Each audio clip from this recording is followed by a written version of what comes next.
আসসালামু আলাইকুম। আজকের আলোচনাটা বেশ গভীর। আমরা পবিত্র কুরআনের সূরা আল বাকারার একটা বিশেষ আয়াত নিয়ে কথা বলব। ওয়ালাইকুম আসসালাম। হ্যাঁ, এই আয়াতটা কিন্তু হজরত ইব্রাহিম আলাইসাল্লাম আর তার ছেলে ইসমাইল আলাইসাল্লামের একটা খুবই গুরুত্বপূর্ণ দোয়ার অংশ। ঠিক। আর এই দোয়াটা সরাসরি আমাদের নবী মোহাম্মদ সাল্লাল্লাহু আলাইহি ওয়াসাল্লামের আগমনের সাথে সম্পর্কিত। তো আমরা এর অর্থ, প্রেক্ষাপট আর শিক্ষাগুলো একটু বোঝার চেষ্টা করব। অবশ্যই। আর আমরা দেখব যে কিভাবে একটা হাজার হাজার বছর আগের প্রার্থনা পরের প্রজন্মের জন্য একটা দিক নির্দেশনা হয়ে থাকলো। বিশেষ করে জ্ঞান, প্রজ্ঞা আর আত্মশুদ্ধি, এই তিনটা বিষয় কিভাবে জড়িত, সেটাই হবে আলোচনার মূল ফোকাস। হুম। তো আমরা যে আয়াতটা নিয়ে কথা বলছি সেটা হলো সূরা আল বাকারা, আয়াত নম্বর ১২৯। হ্যাঁ, আয়াতটির আরবি তেলাওয়াতটা আমি করছি। রব্বানা ওয়াবআফ ফীহিম রাসূলাম মিনহুম ইয়াতলু আলাইহিম আয়াতিকা ওয়া ইউআল্লিমুহুমুল কিতাবা ওয়াল হিকমাতা ওয়া ইউযাক্কিহিম ইন্নাকা আনতাল আজিজুল হাকীম। এই সরল বাংলা অর্থটা এরকম: হে আমাদের প্রতিপালক, তাদের মধ্যে থেকেই তাদের কাছে একজন রসূল পাঠান, যিনি আপনার আয়াতগুলো তাদের কাছে পড়বেন, তাদেরকে কিতাব ও হিকমত শেখাবেন এবং তাদেরকে পবিত্র করবেন। নিশ্চয়ই আপনি তো মহাশক্তিমান, প্রজ্ঞাময়। এই দোয়ার প্রেক্ষাপটটা শানে নজুলটা জানা খুব দরকার।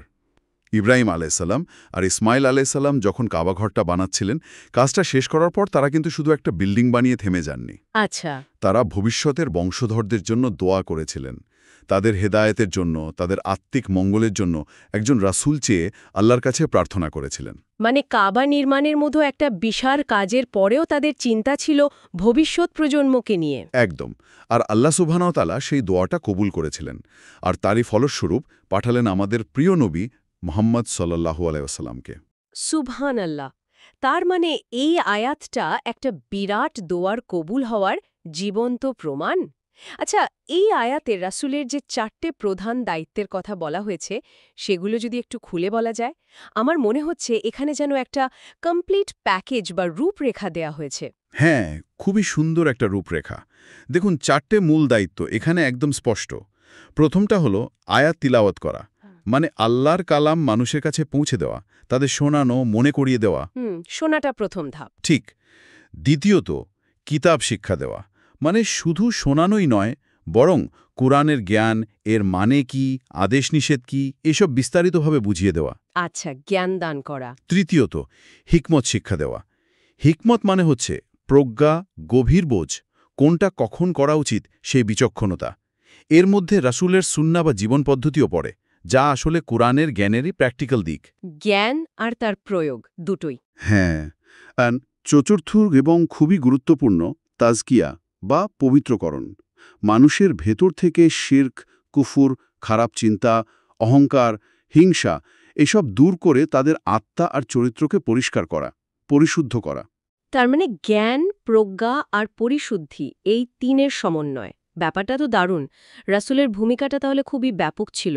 শুধু জ্ঞান দিয়েই শেষ না, সেই জ্ঞানের সাথে প্রজ্ঞা আর অন্তরের পবিত্রতাও নিশ্চিত করা তার কাজ ছিল। ঠিক তাই। এই সামগ্রিকতার বিষয়টা কিন্তু জরুরি। ইসলাম শুধু কিছু তথ্য জানা বা জ্ঞান অর্জন নয়, বরং পুরো জীবনটাকে সুন্দর করা, নৈতিকতা আর চরিত্র গঠন করা, আত্মাকে পরিশুদ্ধ করা, সব কিছু মিলিয়ে। এই সামগ্রিকতার ব্যাপারটা কি আমরা আমাদের চারপাশেও দেখি না? মানে অন্য উদাহরণ দিয়ে কি এটা বোঝা সহজ হতে পারে? অবশ্যই কয়েকটা উদাহরণ ভাবা যাক। যেমন ধরুন, একজন ভালো শিক্ষক, তিনি কি শুধু বইয়ের পড়া শেষ করেন? না তো। তিনি ভালো মানুষ হতেও শেখান, নৈতিকতার কথা বলেন। একদম। অথবা ধরুন, একজন ডাক্তার, তিনি শুধু রোগের লক্ষণ দেখে ওষুধ লিখে দেন না, তিনি রোগীর লাইফস্টাইল, খাওয়া দাওয়া বদলানোর কথাও বলেন, মানে পুরো স্বাস্থ্যের দিকে নজর রাখেন। ঠিক, সামগ্রিক সুস্থতা। কিংবা ধরুন, একজন মালি, তিনি কি শুধু বীজ ফেলেই চলে যান? না না, পানি দেন, আগাছা পরিষ্কার করেন, সার দেন, অনেক যত্ন করেন। ঠিক, চারাটার পুরো বিকাশের জন্য যা যা লাগে সব করেন। অথবা ভাবুন বাবা মার কথা, তারা শুধু খাবার কাপড় দেন না, তারা আদব কায়দা, নৈতিকতা, সমাজে কিভাবে চলতে হয় সব শেখান। হ্যাঁ, সন্তানের পূর্ণাঙ্গ বিকাশের চিন্তা করেন। আরও দেখুন, একজন ভালো ক্রীড়া প্রশিক্ষক শুধু খেলার নিয়ম শেখান না, তিনি ডিসিপ্লিন শেখান, টিম ওয়ার্ক শেখান, মানসিক জোর বাড়াতে সাহায্য করেন।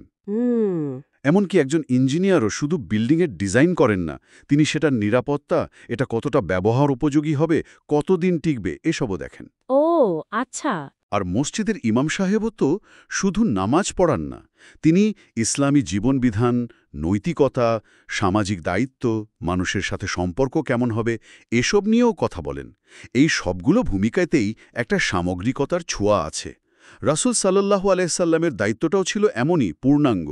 এই উদাহরণগুলো দেওয়ার পর রাসূল সাল্লাল্লাহু আলাইহি ওয়াসাল্লামের কাজের পরিধিটা যেন আরও স্পষ্ট হল। আচ্ছা, এই যে জ্ঞান, প্রজ্ঞা আর আত্মশুদ্ধির যে সমন্বয়ের কথা আমরা বলছি, আধুনিক জ্ঞানবিজ্ঞান কি এটাকে কোনোভাবে সমর্থন করে, নাকি এটা কেবলই একটা ধর্মীয় ধারণা? এটা একটা দারুণ প্রশ্ন। আর মজার ব্যাপার হলো, আধুনিক জ্ঞানবিজ্ঞানও কিন্তু এই সমন্বয়ের গুরুত্বটাকে স্বীকার করে। যেমন ধরুন মনোবিজ্ঞান। এখন মনোবিজ্ঞানীরা বলেন, মানুষের ভালোভাবে বেড়ে ওঠার জন্য শুধু জ্ঞানীয় বুদ্ধিমত্তা বা আইকিউ যথেষ্ট নয়, এর সাথে আবেগীয় বুদ্ধিমত্তা বা ইকিউ এবং নৈতিক সচেতনতাও খুব জরুরি। ঠিক, ইকিউর কথা তো এখন খুব শোনা যায়। হ্যাঁ, মানসিক শান্তি বা ভেতরের শুদ্ধতা যে একজন মানুষের ভালো থাকা আর সফল হওয়ার জন্য কতটা দরকারি, সেটাও সাইকোলজি বলে। আবার ধরুন শিক্ষাবিজ্ঞান। এখন তো হোলিস্টিক এডুকেশন বা পূর্ণাঙ্গ শিক্ষার কথা বলা হয়। যেখানে শুধু জ্ঞান নয়, দক্ষতা আর মূল্যবোধ বা চরিত্র গঠনের কথাও থাকে। হ্যাঁ, একদম ঠিক। শুধু তথ্য না, বরং কিভাবে সেই তথ্য ব্যবহার করতে হবে, দক্ষতা, আর কেন ভালো কাজে ব্যবহার করতে হবে, মূল্যবোধ, এই পুরোটা মিলিয়েই তো শিক্ষা। আবার দেখুন সমাজবিজ্ঞান আর ইতিহাস কি বলে। রাসূল সাল্লাল্লাহু আলাইহি ওয়াসাল্লাম যে শিক্ষা এনেছিলেন, সেটা তৎকালীন আরব সমাজে একটা বিশাল ইতিবাচক পরিবর্তন এনেছিল। এটা তো ঐতিহাসিক সত্য। হ্যাঁ, আর সেই পরিবর্তনটা কিন্তু শুধু আইন বা জ্ঞানের জোরে আসেনি। এর পেছনে ছিল নৈতিক আর আত্মিক বিপ্লবের একটা বিরাট ভূমিকা। মানুষ ভেতর থেকে বদলে গিয়েছিল। আর যদি আধ্যাত্মিকতার দিক থেকে দেখি, একটা পরিশুদ্ধ আত্মা, যাকে কোরআনে নাফসে মুতমাইন্না বা প্রশান্ত আত্মা বলা হয়েছে, সেটা যে মানসিক স্থিরতা আর শান্তি এনে দেয়, তা তো আমরা সবাই বুঝি বা অনুভব করতে চাই। তাহলে পুরো আলোচনাটা যদি এক কথায় বলি, ইব্রাহিম আলাইসাল্লাম আর ইসমাইল আলাইসাল্লামের সেই মহান দোয়া আল্লাহ কবুল করেছিলেন মোহাম্মদ সাল্লাল্লাহু আলাইহি ওয়াসাল্লামকে পাঠানোর মাধ্যমে।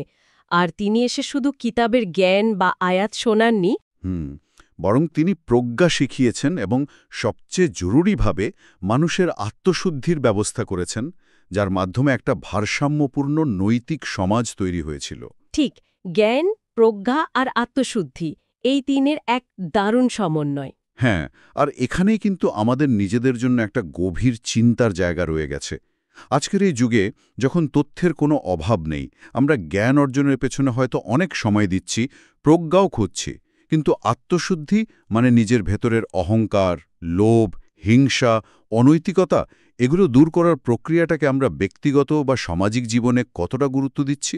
এটা আসলেই ভাবনার বিষয়। কিভাবে আমরা নিশ্চিত করতে পারি যে আমাদের এত কষ্ট করে অর্জিত জ্ঞান যেন আমাদের বিনয়ী বানায়, প্রজ্ঞাবান বানায় এবং সেটা যেন মানবতার কল্যাণে লাগে, অহংকার বা ধ্বংসের কারণ না হয়? এই প্রশ্নটা মনে হয় আমাদের সবারই নিজেকে করা উচিত।